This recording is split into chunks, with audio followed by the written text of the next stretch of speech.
மாறிடுச்சு நான் நினைக்கிறேன்.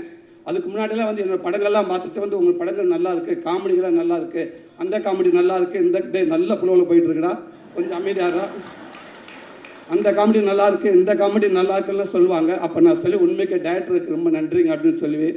ஆனால் இன்றைக்கி என்னை பார்க்குறப்ப உண்மைக்கு ஒரு நல்ல நடிகனாக இருக்கீங்க. நீங்கள் அந்த இடத்த அந்த படங்கள் பார்க்க சூப்பராக நடிச்சிருக்கீங்க, இந்த சீன் நல்லா நடிச்சிருக்கீங்க, நீங்கள் குமரசனாகவே இருக்கீங்க. உங்களை பார்க்குறப்ப அந்த சூரியன்றது எங்கேயுமே தெரியல, குமரசனாகவே இருக்குது அப்படின்னு சொல்லுவாங்க எல்லாரும். உண்மைக்கு எனக்கு ரொம்ப சந்தோஷமாக இருக்குது. அது மூலமாக எனக்கு ஒரு கருடன்ற அண்ணன் மூலமாக ஒரு கருடன்ற ஒன்று கிடச்சிச்சு. அதுவும் எனக்கு நல்ல பேர் வாங்கி கொடுத்துச்சு. கொட்டுக்காளிங்கிற படமும் எனக்கு நல்ல பேர் வாங்கி கொடுத்துச்சு. எவ்வளோ பேர் என்னை வாழ்த்துனாங்க. கமலஹாசன் சார் அதை பார்த்துட்டு ஒரு 4 பக்கம் லெட்ரு எனக்கு கொடுத்தாரு, எங்கள் டீமுக்கு கொடுத்தாரு. அதில் அந்த சூரியங்கிற ஒருத்தர் எங்கேயுமே தெரியல, பாண்டியாருன்னு தெரிஞ்சாருன்னு சொன்னார். இது எல்லாத்துக்கும் காரணம் வெற்றிமாறன் மட்டும்தான். இது அவர் தான் எல்லாத்துக்கும் காரணம்.